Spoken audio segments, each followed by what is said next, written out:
Mais uma vez, é com grande alegria que nós retomamos os nossos estudos.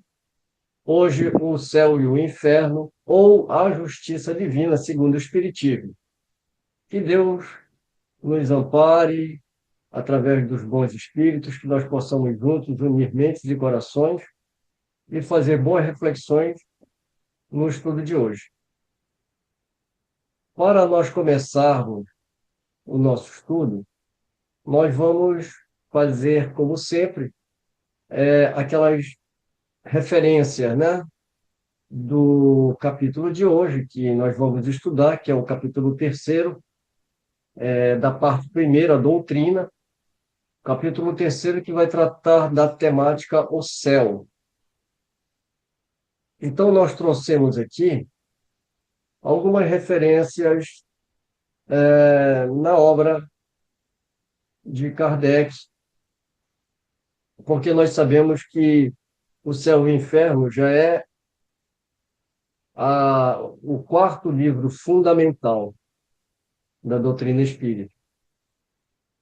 Então, sendo assim, assim como nós nos referimos ao Evangelho, que é o Evangelho segundo o Espiritismo, o céu e o inferno também é a mesma coisa, né?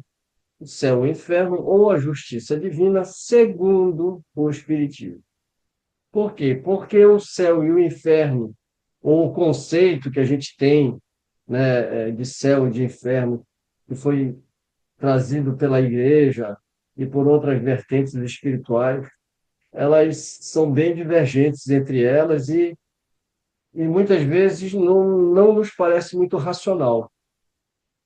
Então, quando a gente fala tal obra de Kardec, segundo o Espiritismo, que no caso seria o Evangelho, o céu e o inferno e a Gênese, todos eles têm, né, no seu final, segundo o Espiritismo, ou seja, segundo a base doutrinária, segundo os princípios básicos da doutrina espírita. Então, nós estamos no livro Céu e Inferno e a base toda já foi constituída por Kardec nos dois primeiros livros, que é o Livro dos Espíritos, o Livro dos Médiuns e, no caso aqui, no Evangelho segundo o Espiritismo também. E como eu sempre gosto de lembrar, aqui não estão todas as referências, estão as principais que a gente acaba achando, né, fazendo uma busca não tão minuciosa. Mas, olha só, vamos ver o que nós achamos aqui. Então, as referências que nós pegamos, no Livro dos Espíritos, por exemplo, no livro primeiro, onde ele vai tratar das causas primárias, no capítulo terceiro da criação, na temática sobre a pluralidade dos mundos, lá tem a pergunta 55. São habitados todos os globos que se movem no espaço? Então, aqui a gente não vai ler pergunta e resposta, isso daqui é só para a gente lembrar que muita das temáticas que a gente vai estudar hoje, no capítulo terceiro, o céu, o Kardec já discutiu isso, né, já abordou essas questões, mas de forma diferente, porque ele vai tratar cada tema, né, ele organiza esses temas no Livro dos Espíritos, e quando ele vai, então, fazer a explicação nas outras obras, ele vai usar isso de uma maneira mais específica, que nem no nosso caso, sobre o céu, né?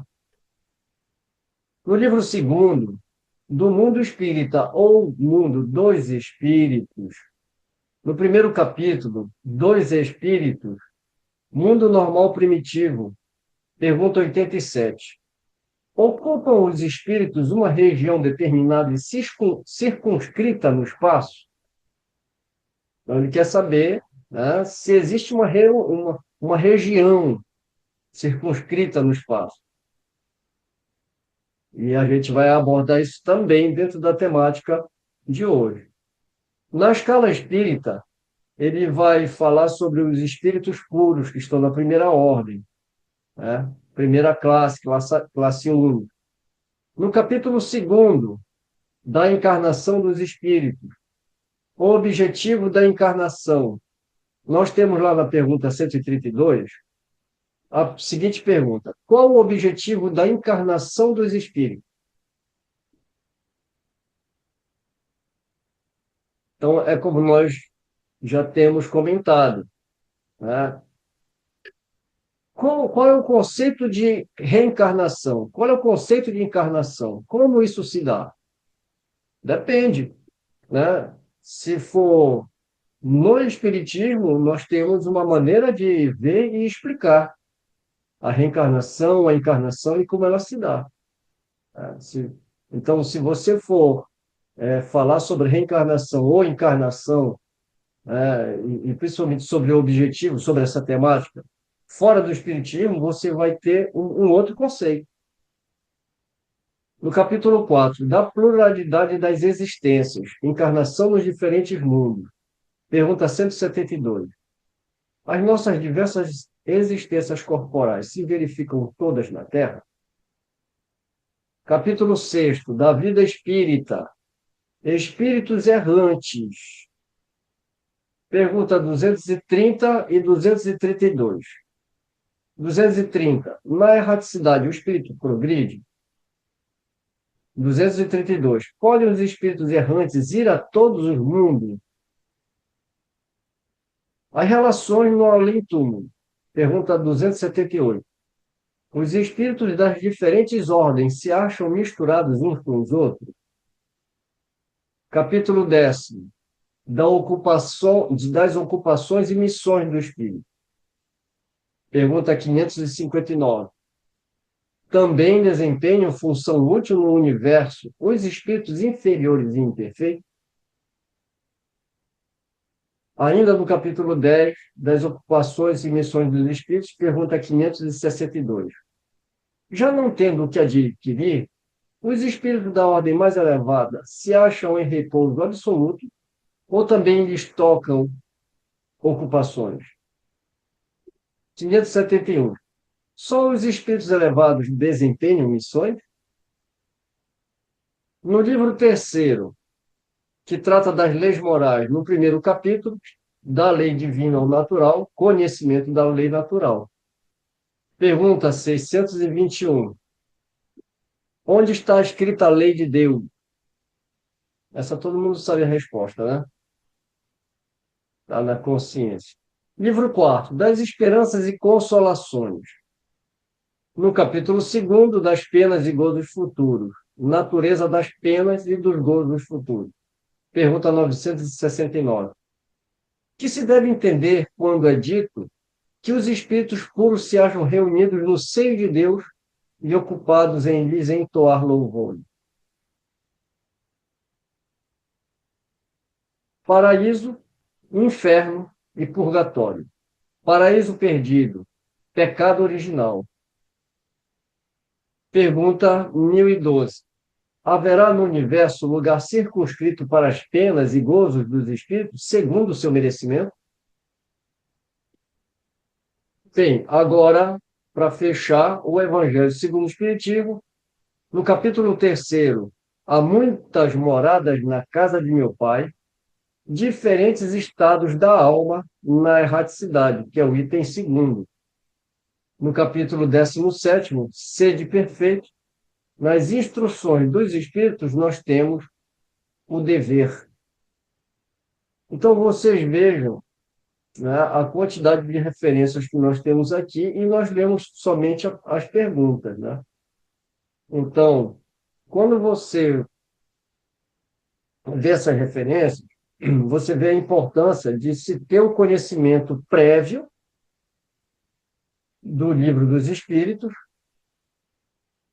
para que o nosso entendimento, ao lermos essas outras obras, a gente tenha um entendimento mais consolidado, né?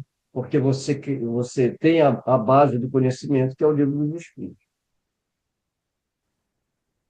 Então, agora nós vamos iniciar a leitura do capítulo terceiro, do céu e o inferno.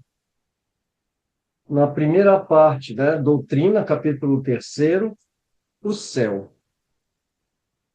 Antes da gente iniciar, a gente sabe que esse capítulo ele é um tanto quanto extenso e nós tivemos o trabalho de fazer uma pequena, digamos assim, dividir por tópicos. Vamos abordar aqui cerca de 8 tópicos dentro desse texto de Kardec, né? Primeiro, ele vai fazer a definição e concepções antigas do céu. Eu diria até que Kardec ele foi um pioneiro, né? Porque o que ele está fazendo aqui é um estudo comparado das religiões. Ele está fazendo a comparação das religiões e do paganismo também, né? Então, aqui o primeiro tema que ele vai tratar é a definição e concepções sobre o céu. Depois ele vai entrar na outra temática, que é a ciência e o deslocamento do céu tradicional. Então, o céu como se via, a ciência vai trazer novos conhecimentos e vai, digamos assim, né, entrar em contradição com o céu tradicional. A resposta do Espiritismo, a natureza do homem e o mundo espiritual. Depois ele vai abordar progresso espiritual e felicidade no espiritismo. Ele vai tratar também de encarnação, reencarnação e a lei do progresso. A atividade e as missões dos espíritos no céu espírita. O céu, uma realidade universal e não um lugar fixo. A superioridade da visão espírita sobre as concepções tradicionais.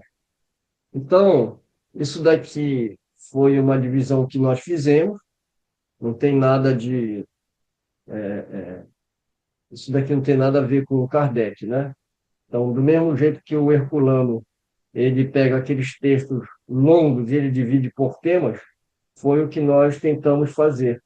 Localizar em que parágrafo começa uma ideia e até onde que termina e começa a outra. Então, nós trouxemos essas 8 temáticas. Mas não se preocupe que, conforme a gente for fazendo a leitura, a gente vai trazer, né, a temática para não ficar muito perdido. Então, aqui, Kardec ele vai começar a fazer a definição e a concepção sobre o céu. A palavra céu designa, em geral, o espaço indefinido que cerca a Terra e, mais particularmente, a parte acima do nosso horizonte. Ela vem do latim cellum, que vem do grego coelo, significando oco ou côncavo, uma vez que o céu parece, aos nossos olhos, uma imensa concavidade. Os antigos acreditavam na existência de vários céus superpostos, compostos de matéria sólida e transparente, formando esferas concêntricas cujo centro era a Terra. Tais esferas, girando ao redor da Terra, arrastavam consigo os astros que se encontravam em seu circuito. Essa ideia, resultante da insuficiência dos conhecimentos astronômicos, foi aquela de todas as teogonias que fizeram dos céus, assim escalonados, os vários graus da bem-aventurança. O último deles era a morada da felicidade suprema. Segundo a opinião mais comum, havia 7 deles, daí a expressão estar no 7º céu, para designar a felicidade perfeita. Os muçulmanos admitem 9, em cada um dos quais aumenta a felicidade dos crentes. O astrônomo Ptolomeu contava 11, dos quais o último chamava-se Empírio, por conta da brilhante luz que nele reinaria. Aqui tem 2 notas de rodapé, né, sobre Ptolomeu e Empírio. Desculpa que o texto saiu da formatação, mas dá para a gente entender. Então, essas 2 notas são de Kardec. Ele vai falar que quem era Ptolomeu, né? Ptolomeu viveu na Alexandria, no Egito, no segundo século da era cristã. Empírio vem do grego pur ou pir, que é fogo, né? A gente lembra, né, de pirogenia, né, que está ligado à ideia do sufixo, né, grego, do prefixo grego, né, significa fogo. Aproveitando que a gente leu a nota de rodapé, lembrando, né, que teogonia, né, o que que é teogonia? Teogonia, digamos assim, é a hierarquia que se faz dos deuses, né? Principalmente, a gente tem isso na mitologia grega, né? Você tem toda aquela quantidade de deuses, né? Tem Zeus, que é o deus dos deuses, e aí você tem vários deuses menores e assim por diante, né?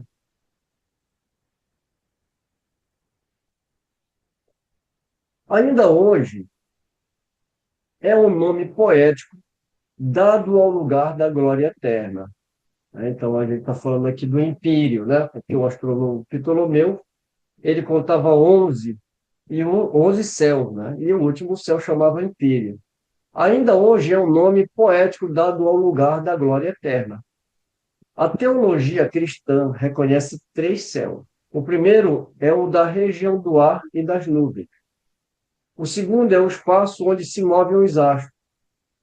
O terceiro, além da região dos astros, é a morada do mais alto, o lar dos eleitos que contemplam Deus face a face.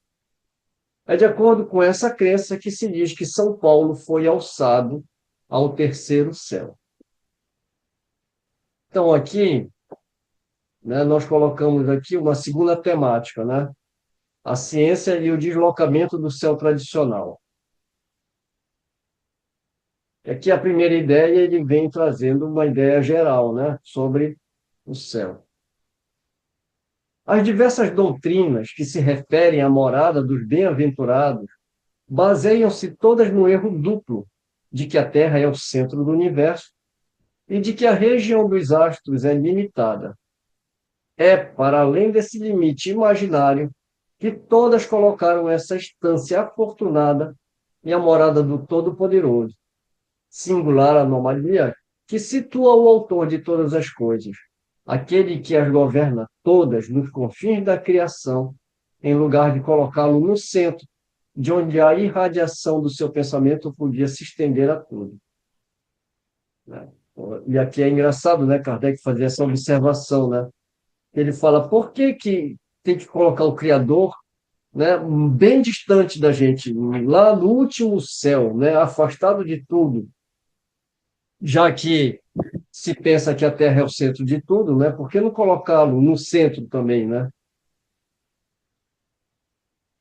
E hoje em dia a gente fala, mas isso daí era no tempo de, né, na Idade Média que se acreditava nisso, etc. e tal. Mas eu lendo esse texto, eu lembrei dos terraplanistas, né? Não tem gente que defende essa ideia que a Terra é plana, né? E o pior e o pior é que a gente acha que é brincadeira, né? E não, eles são bem fanáticos, né?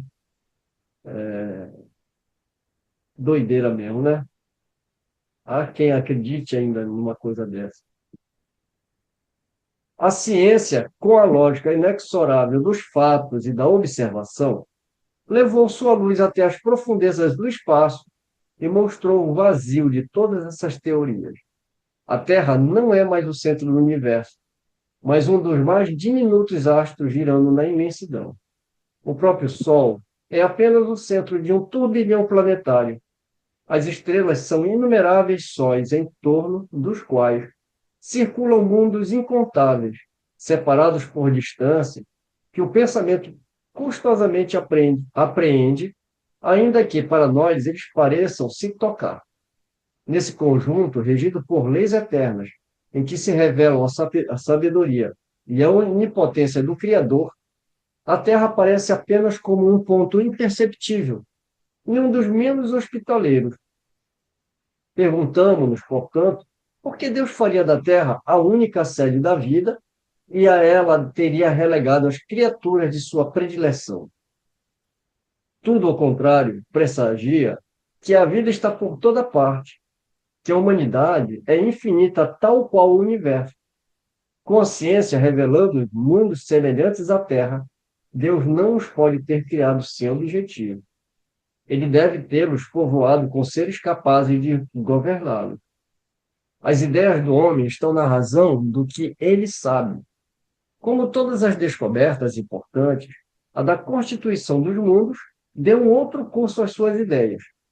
Sob o influxo desses novos conhecimentos, modificaram-se as crenças. O céu foi deslocado. A região das estrelas, sendo ilimitada, não lhe pode mais servir. Onde está o céu? Diante dessa questão, todas as religiões emudecem. O Espiritismo vem resolvê-la demonstrando o verdadeiro destino do homem, tomando como ponto de partida a natureza deste último, assim como os atributos de Deus, chega-se à conclusão. Eu acredito que a gente conclui essa segunda temática, né? A ciência, né, deslocando esse céu. Ou seja, por que deslocando? Deslocando no sentido de que agora, né, a Terra não é mais o centro, né? E esse céu, ele não é mais uma coisa fixa e uma coisa inerte, né, como se imaginava. Então, a ciência vem mostrar a quantidade. Primeiro, provar que a Terra não é o centro do universo. E que, mediante a observação que os astrônomos começam a fazer, né, a Terra também nem é o mais belo dos planetas. E todo o questionamento que Kardec traz, né? Será que Deus teria relegado a criação a tão que a criação que tanto ele ama, né, relegar a um planetinha lá no ponto obscuro? E o que ele afirma é que todos esses orbes eles têm uma vida adequada para cada um desses planetas, né?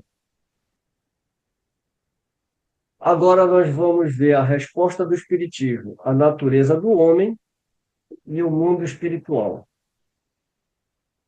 O homem é composto pelo corpo e pelo espírito.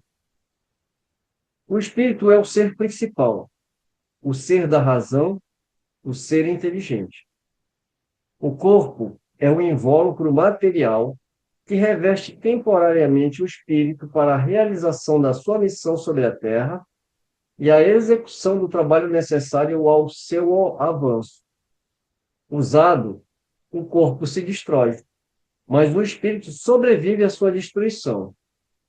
Sem o espírito, o corpo é apenas uma matéria inerte, como um instrumento privado da força que o faz agir. Sem o corpo, o espírito é tudo, a vida e a inteligência. Deixando o corpo, ele retorna ao mundo espiritual, de onde havia saído para se encarnar. Há, portanto, o mundo corporal, composto pelos espíritos encarnados, e o mundo espiritual, formado pelos espíritos desencarnados. Os seres do mundo corporal, por conta do seu invólucro material, estão ligados à Terra ou a um planeta qualquer. O mundo espiritual está por toda parte, em torno de nós e no espaço, sem nenhum limite estabelecido. Em razão da natureza fluídica do seu invólucro, os seres que o compõem, em vez de se arrastarem penosamente sobre o solo, vencem as distâncias com a rapidez do pensamento. A morte do corpo é a ruptura dos laços que os mantinham cativos. Veja bem que esse trecho, né, quando nós falamos da necessidade de ter o conhecimento do livro dos Espíritos de antemão para ler um texto de Kardec como este, é porque o que a gente leu agora, nesses pequenos parágrafos aí, a gente viu um resumo, né, uma síntese de todo o desenvolvimento que o Kardec vai fazer junto à espiritualidade superior. Ele vai estudar o que que é uma alma, por que que a gente encarna, pluralidade dos mundos habitados, né? Então, é uma síntese de todo o conhecimento que ele já vem discutindo lá no Livro dos Espíritos. Então, quando a gente chega aqui e lê esses parágrafos, já com conhecimento do Livro dos Espíritos, fica muito claro para a gente, porque ele não falou nada de novo aqui, né? Para quem conhece e para quem estudou o Livro dos Espíritos, não há nada de novo aqui nesses parágrafos, né? É apenas uma síntese do que nós já temos conhecimento. Então, ele coloca dois mundos, né? Um mundo material, um mundo espiritual, e ele vai desenvolvendo todo o raciocínio, né? Numa síntese muito bem feita, né? Deixando claro sobre a imortalidade da alma e que a nossa verdadeira vida é a vida espiritual.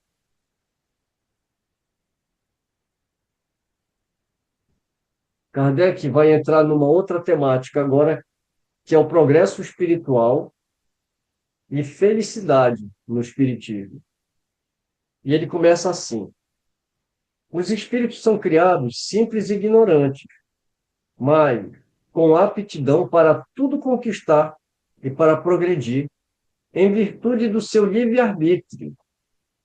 Pelo progresso, eles adquirem novos conhecimentos, novas faculdades, novas percepções e, por conseguinte, novos gozos desconhecidos aos espíritos inferiores. Eles veem, ouvem, sentem e compreendem o que os espíritos mais atrasados não podem ver, ouvir, sentir ou compreender.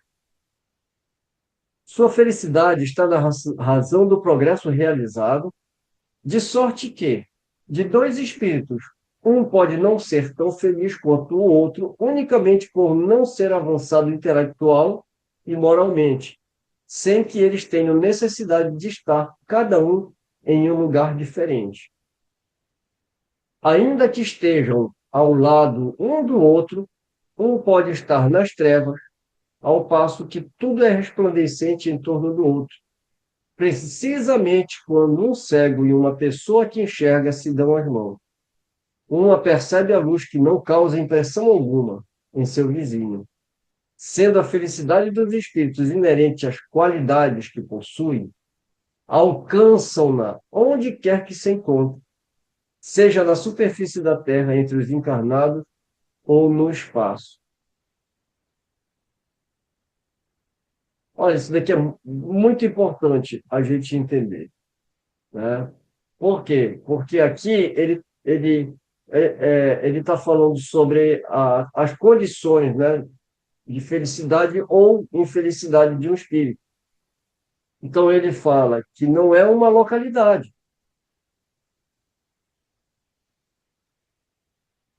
porque como a gente leu aquela pergunta, né, onde está escrita as leis de Deus, né, na consciência. Então o espírito, a condição dele de ser feliz ou infeliz não vai ser esse estado em que, que ele encontra, que ele vai para um determinado lugar. Ou seja, ou ele vai para o céu ou para o inferno. Então, Kardec está falando que os dois podem estar um ao lado do outro, podem até estar de mão dadas, né? Mas um não vai conseguir enxergar a luz que o outro percebe. Então, é um estado consciencial, né? Não é uma localidade que ele se encontra, né? Ele vai fazer uma comparação para ficar mais claro, né? Ele fala, uma comparação simples ilustra ainda melhor essa situação. Em um concerto se encontram dois homens, sendo um deles um bom músico com o ouvido afinado e o outro sem conhecimento de música e o sentido auditivo pouco delicado. O primeiro experimenta uma sensação de aprazimento, enquanto o segundo permanece insensível, porque um compreende e percebe o que não causa impressão alguma no outro. Assim é com todos os gozos dos espíritos, gozos que estão na razão da aptidão destes últimos para senti-lo. O mundo espiritual tem por toda parte esplendores, harmonias e sensações que não são acessíveis senão aos espíritos purificados, e que os espíritos inferiores, ainda submetidos à influência da matéria, nem mesmo entreveem. O progresso dos espíritos é fruto do seu próprio trabalho. Como são livres, no entanto, trabalham para o seu adiantamento com mais ou menos afinco ou negligência, conforme sua vontade, assim apressando ou retardando o seu progresso e, por consequência, sua felicidade. Enquanto uns avançam rapidamente, outros permanecem estagnados longos séculos nas fieiras inferiores. Eles são, portanto, artífices da própria situação, feliz ou infeliz, segundo as palavras de Cristo, a cada um conforme suas obras. Todo espírito que fica para trás não pode culpar senão a si mesmo. Da mesma forma, aquele que se adianta, daí extrai todo o mérito. A felicidade conquistada tem, assim, maior valor aos seus olhos. A felicidade suprema só é partilhada pelos espíritos perfeitos, ou seja, pelos puros espíritos. Eles somente a atingem após haverem progredido em inteligência e moral. Raramente o progresso intelectual e o progresso moral caminham lado a lado, mas o que o espírito não faz numa época, ele o fará numa outra, de maneira que os dois progressos chegam a atingir o mesmo nível. Eis porque, frequentemente, se vêem homens inteligentes e instruídos, muito pouco avançados moralmente, e vice-versa. Então, como é que nós poderíamos resumir esse parágrafo aqui, né? Que a condição desses espíritos, né, é, de serem felizes ou infelizes, eles acabam entrando numa faixa vibratória de acordo com aquele sentimento que eles têm, né? Então, aqueles que são muito apegados ainda à matéria, aqueles que estão sofrendo, tudo isso é inerente ao que está na consciência desse espírito. Por isso que a gente fala, né, que muitas vezes os mentores, os benfeitores espirituais, eles enxergam esses espíritos que são mais inferiores, mas os inferiores não conseguem vê-los, porque se trata de vibrações diferentes, né? De sintonias diferentes. Encarnação, reencarnação e a lei do progresso. A encarnação é necessária a ambos os tipos de progresso do espírito, o moral e o intelectual. Ao progresso intelectual, por conta da atividade que é obrigado a desenvolver do trabalho, e ao progresso moral, pela necessidade que os homens têm uns dos outros. A vida em sociedade é a pedra de toque, é a pedra de toque das boas e das más qualidades. A bondade, a maldade, a doçura, a violência, a benevolência, a caridade, o egoísmo, a avareza, o orgulho, a humildade, a sinceridade, a franqueza, a lealdade, a má-fé, a hipocrisia, numa palavra, tudo o que caracteriza o homem bom ou o homem mau, tem como motivação, objetivo e sustento as relações do homem com seus semelhantes. Para o homem que vivesse isolado não haveria nem vícios nem virtudes. Se, pelo isolamento, ele se preserva do mal, ele anula o bem. O ser humano, ele é por si um ser coletivo, né?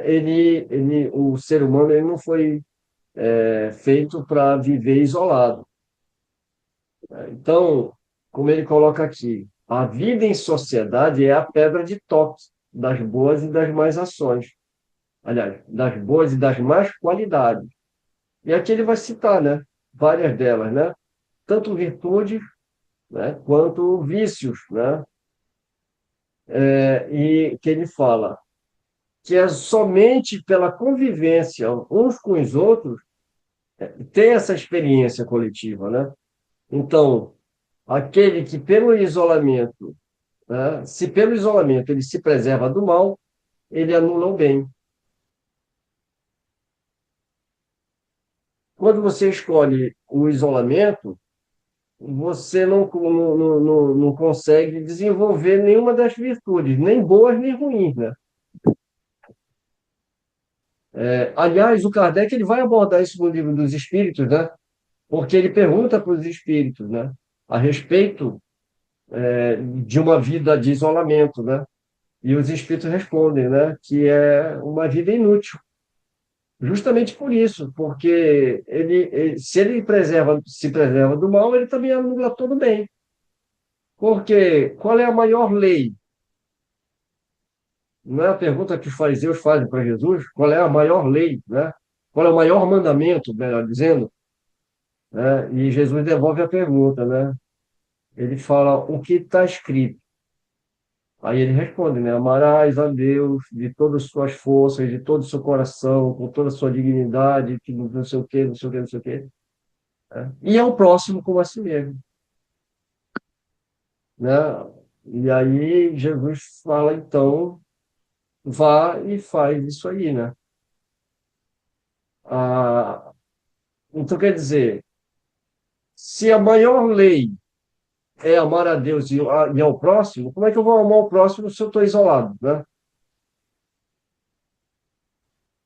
Esse isolamento, na verdade, é, acaba paralisando a própria evolução do ser humano, porque é preciso conhecer o mal para praticar o bem. Nessas relações, a gente também vai se conhecendo, né? Vai se conhecendo e se reconhecendo um no outro, né? Aí eu acho que aí você já ultrapassa isso, né? Para mim, isso daí já é uma patologia. Você está jogando, você está fugindo de você mesmo. Você projeta uma outra coisa para não encarar uma realidade, né? Então, se você não procura olhar para dentro, como Jesus sempre está falando o tempo todo, né? Que não é fora, é dentro, né? Então, é o ser, né? É você se reconhecer como você, com as suas qualidades e seus defeitos. As suas qualidades você não precisa mais fazer nada, porque se já é uma qualidade, né? Você só pode melhorar. Mas e os defeitos, né? Aí os defeitos você vai fazer o quê? Ah, eu não consigo me relacionar com as pessoas porque eu acho muito difícil, então vou cuidar de gato, vou cuidar de bicho, né? Ou me isolar, né? Não, né? Se você tem essa dificuldade, é essa dificuldade que você tem que enfrentar, né? Mas, enfim, né? Olha, eu não tenho nada contra gato, tá? Só para falar, para avisar. Deixa eu falar uma coisinha. Aí eu entendo da seguinte forma: existem doenças do corpo, existem doenças da alma. Isso é uma doença da alma, Doença da que a alma. Por psicologia, isso, que o espiritismo, sendo uma ciência psicológica, vai abordar exatamente essa parte. exatamente, porque lembrando que a psicologia do tempo de Kardec, ela tratava o homem como uma alma encarnada. E quando ele faz o Jornal de Estudos Psicológicos, ele está estudando a psicologia da alma e do espírito. Ou seja, do espírito encarnado e do espírito desencarnado. Porque a patologia que você vive aqui, a doença que você vive aqui, né, ou a crença que você carrega, você leva com você para a erradicidade. Né? Porque, como ele colocou no texto, o que vai se acabar é o corpo físico, mas o espírito ele permanece. Então, aquele estado de felicidade, por que que um espírito pode estar um do lado do outro, um ser feliz e outro ser infeliz? Pelas crenças que ela carrega. Então, ela se fecha em si mesma. A gente vai falar um pouquinho mais sobre isso, né? Por que que, né, quando você se isola, a pessoa que é muito egoísta, né? Quantas e quantas vezes a gente não atende um espírito que ele desencarna e ele não consegue ver ninguém, absolutamente ninguém. Ele está sozinho o tempo todo. Esse aí é o destino do cara que é egoísta. Porque se ele pensou nele o tempo todo, quando ele morre, ele não enxerga mais ninguém, porque ele só olhava para ele. E isso é uma espécie de castigo, né? Mas castigo, bem entendido no Espiritismo, consequência, que é um castigo, que foi imposto por ele mesmo, pelas consequências do que ele plantou.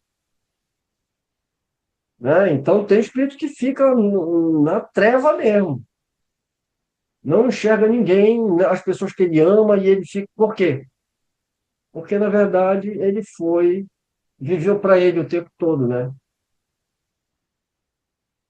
E o Kardec, aqui ainda, né, ele vai falar: a felicidade não é individual, é coletiva. Então, se a felicidade é coletiva, a pessoa que se isola ou que foge da convivência de outros homens, a tendência dele, né, é conquistar uma pseudo-felicidade, né? Na verdade, ele não vai compartilhar, ele não vai aprender nada com ninguém. Aí, na erradicidade, ele vai para lá e ele vai fazer o que lá? Né? Ele agitou todo mundo, né? Vai ficar isolado. Isso não é Nesse uma regra, né? aspecto,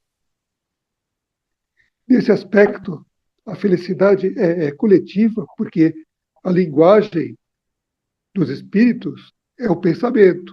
E a união de pensamentos formam famílias e a felicidade está exatamente aí, com a sintonia, com a mesma ordem dos pensamentos. É assim que eu entendo. Como eu citei, né? Qual é o maior mandamento? Amar a Deus e ao próximo. Então, né? Uhum. Agora só falta o egoísta de falar: o próximo, o mais próximo sou eu, então já estou me amando, então não preciso de ninguém, né? Porque aí, né, tem saída para tudo, né? Como que fica hoje, a realidade de hoje? Que todo mundo hoje só está na caixinha da internet, da tecnologia e não está vendo, está se isolando. Tá, mas em que sentido? Nesse sentido, No sentido de a pessoa. ele está se isolando. Mas os meios eles são vários, né? Uma pessoa ela se dedica ao sítio, né? A pessoa compra um sítio e vive mais tempo lá no sítio sozinho do que com a família. A pessoa prefere enfiar a cara numa tecnologia, né? No celular. A outra pessoa vai cuidar de bicho. São fugas, né? São fugas. Então, é porque a Marta está perguntando aí com relação à tecnologia, né? Da pessoa passar mais tempo. Agora, no caso da tecnologia, às vezes não é só uma fuga, é um vício também, né? Porque você, querendo ou não, você sabe que isso vicia, né? Isso, isso gera uma certa dose de dopamina e você se vicia nisso. E depende muito do que você vê na internet, né? Depende muito também qual é a qualidade do que você vê na internet. Porque uma coisa que é boa, ela não pode te viciar, né? A ponto de você fugir da convivência de outras pessoas para estar no celular, né? Eu acho que é um pouco comportamental. Antigamente, quando não existia o celular, as pessoas se visitavam, certo? Em vez de ficar falando friamente no celular, sem o contato olho a olho, certo?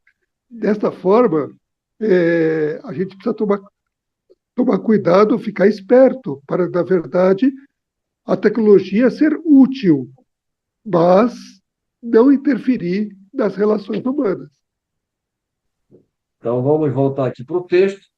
Em cada nova existência, o espírito traz o que adquiriu nas anteriores, sob a forma de aptidões, de conhecimentos intuitivos, de inteligência e de moral. Do que ele adquiriu, nada é perdido, tudo lhe é proveitoso.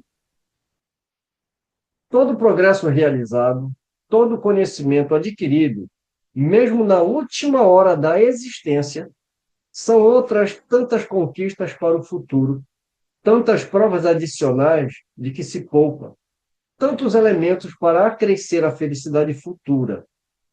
Aqui nós temos uma nota de rodapé que o Kardec escreve, ele coloca assim, ver nota, página 3. É assim que está no original, né? No Céu e Inferno. Ele vai colocar aqui para ver na página 3. Ó.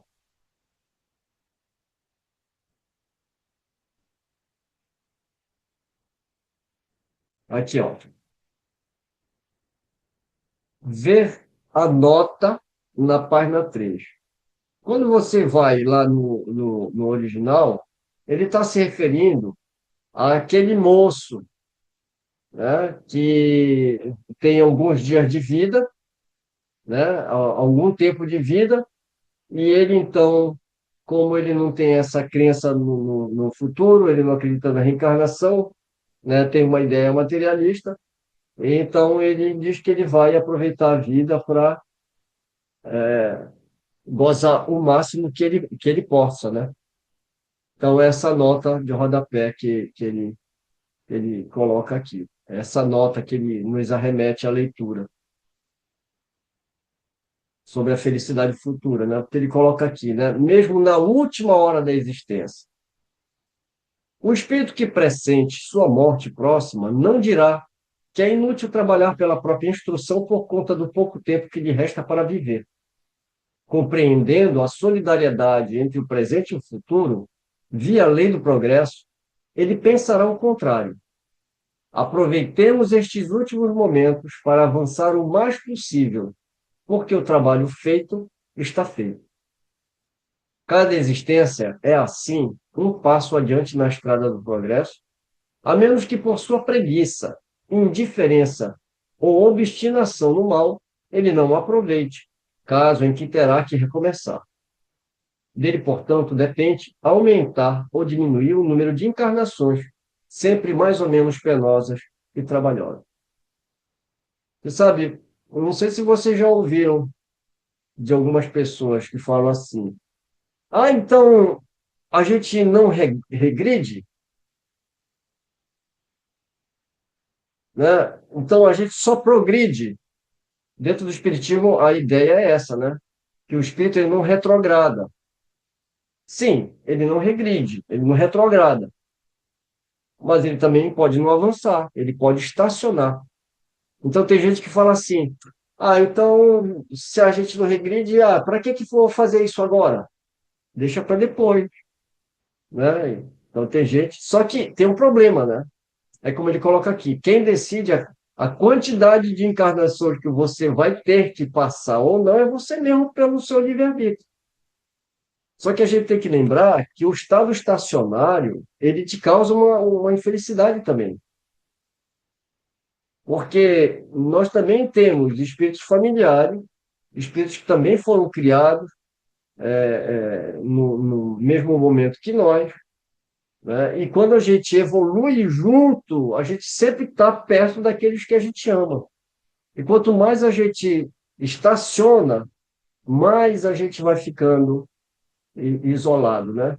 Não que a gente não vá poder amar outras pessoas, outros espíritos, né? Mas é aquela, fazendo uma analogia, sabe aquela criança que prefere brincar na hora da aula e acaba repetindo de ano? Né? Então é a mesma coisa que você vê os seus coleguinhas tudo já se formando e você ainda lá na segunda, terceira série. Né? Então, você não está rodeado de outros amigos? Tá, mas aqueles espíritos familiares, eles vão se distanciando cada vez mais. No intervalo entre existências corporais, o espírito ingressa por um tempo mais ou menos longo no mundo espiritual, onde é feliz ou infeliz conforme o bem ou o mal que haja feito. Ele está falando da erraticidade. Você desencarna, vai para o mundo espiritual, pode ficar um tempo mais ou menos longo, pode ser feliz, pode ser infeliz de acordo com as consequências dos meus atos. O estado espiritual é o estado normal do espírito, porque esse deve ser seu estado definitivo, e porque o corpo espiritual não morre. Então, lembrando, Livro dos Espíritos, falando que nós, um dia, não teremos mais necessidade de reencarnar em corpos físicos. Por isso que ele coloca que o estado espiritual é o estado normal. E esse deve ser o seu estado definitivo. Então, vai chegar um dia que a gente não vai precisar mais reencarnar no corpo físico, né? Porque o corpo espiritual não morre. A estada no corpo é apenas transitória e passageira. É principalmente no estado espiritual que o espírito colhe os frutos do progresso realizado pelo seu trabalho durante a encarnação. É também nesse estado que ele se prepara para novas lutas e toma resoluções que se esforçará por colocar em prática em seu retorno à humanidade. A reencarnação pode acontecer na Terra ou em outros mundos. Entre os mundos, existem uns mais avançados que outros, onde a existência se dá em condições menos penosas, física e moralmente, do que sobre a Terra, mas em que somente são admitidos espíritos que tenham chegado a um grau de perfeição que esteja em consonância com o nível desse mundo. A vida nos mundos superiores já é uma recompensa, porquanto nele estamos isentos dos males e das vicissitudes a que estamos submetidos na Terra. Os corpos, menos materiais, quase fluídicos, ali não estão sujeitos às doenças, às enfermidades ou às mesmas necessidades. Estando os maus espíritos excluídos desses mundos, os homens ali vivem em paz, sem outra preocupação que a do seu adiantamento pelo trabalho do intelecto. Lá reina a verdadeira fraternidade, porque não há egoísmo. A verdadeira igualdade, porque não há orgulho. A verdadeira liberdade, porque não há desordens a reprimir, nem ambiciosos procurando oprimir o fraco. Comparados à terra, esses mundos são verdadeiros paraísos. São as etapas da estrada do progresso que conduz ao estado definitivo. Sendo a terra um mundo inferior destinado à purificação dos espíritos imperfeitos, está aí a razão pela qual o mal aqui predomina, até que Deus queira nela fazer a morada dos espíritos mais adiantados. É assim que o espírito, progredindo gradualmente à medida que se desenvolve, chega ao apogeu da felicidade. Antes, porém, de haver alcançado o ponto culminante da perfeição, ele desfruta de uma felicidade proporcional ao seu adiantamento. Assim como a criança frui as alegrias da primeira infância, mais tarde as da juventude e, finalmente, as mais sólidas da idade adulta. Então, ele termina esse parágrafo, esse tema, essa temática aqui desse parágrafo, né, de uma forma, fazendo uma analogia até bem interessante, né? Ele compara com as fases, né, do homem, né? Desde a infância, juventude e a da idade adulta. Então, ele está falando e as felicidades de cada etapa, né? O que faz uma criança feliz já não é exatamente a felicidade do jovem ou do adulto, né? E assim por diante. Então, está de acordo com o grau da nossa evolução também. Por isso que a gente fala que a nossa felicidade ela é relativa, né?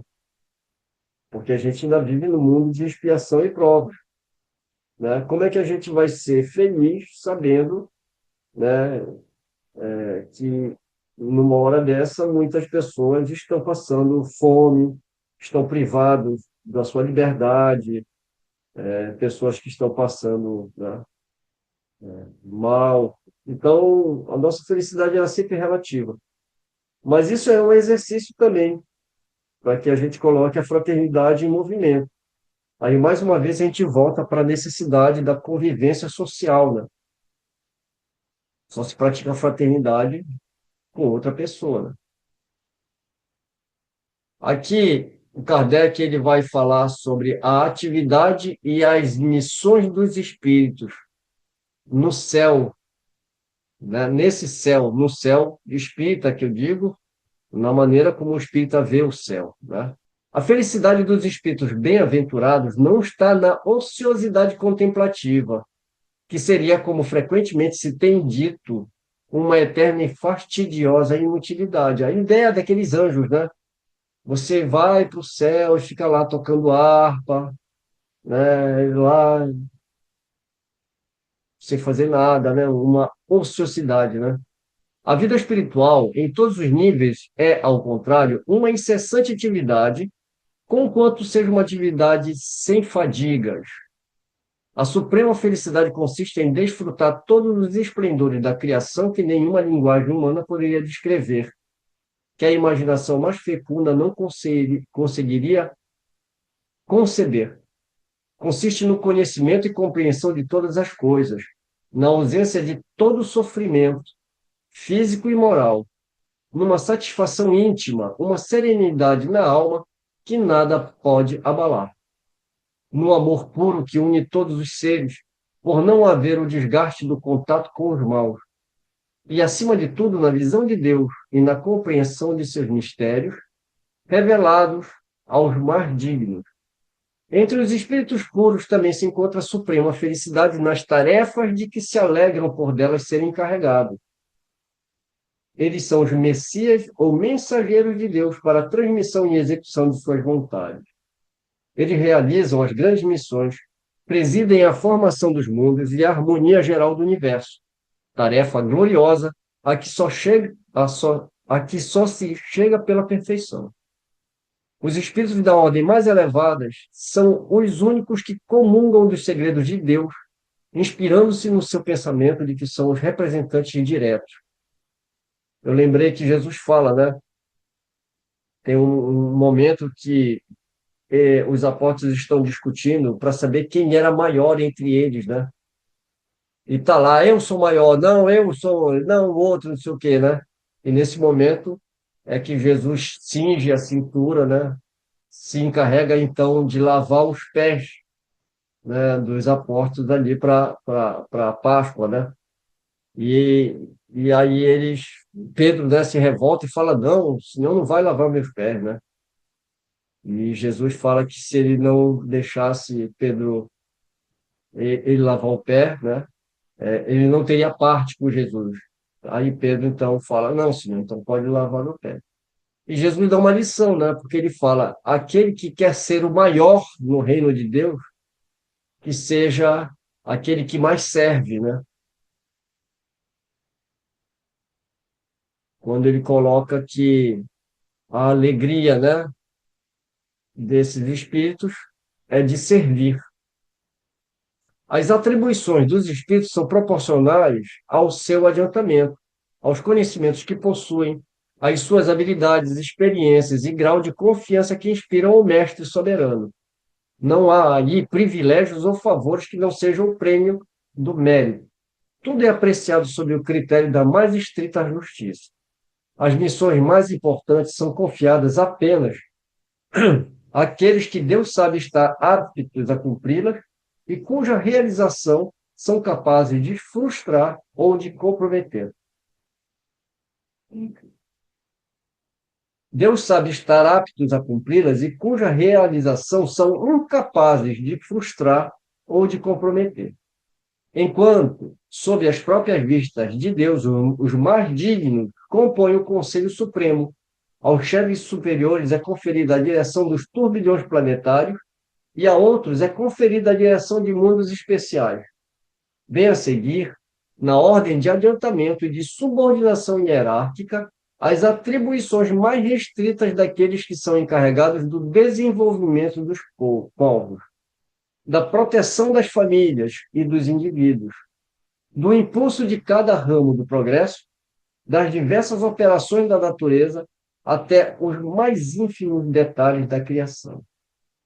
Nesse vasto e harmonioso conjunto, existem ocupações para todas as capacidades, aptidões e disposições, ocupações que são aceitas com alegria e solicitadas com ardor, porquanto representam um meio de adiantamento para os espíritos que aspiram a se elevar.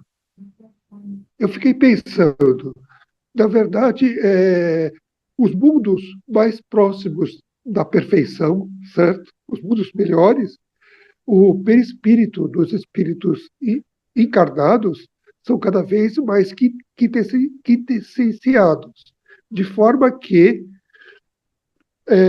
esses seres encarnados têm uma liberdade muito maior. Ou seja, a ideia de fraternidade, ou seja, esses espíritos podem ir a orbes menos evoluídos, certo? Ajudar os entes queridos, de forma que a lei da fraternidade impera em toda a criação.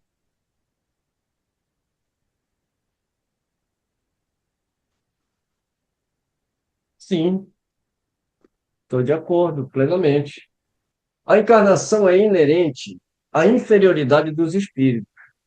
Ela não mais é necessária àqueles que lhe ultrapassaram os limites e que progridem no estado espiritual ou nas existências corporais de mundos superiores que nada mais têm de materialidade, que nada mais têm da materialidade terrestre.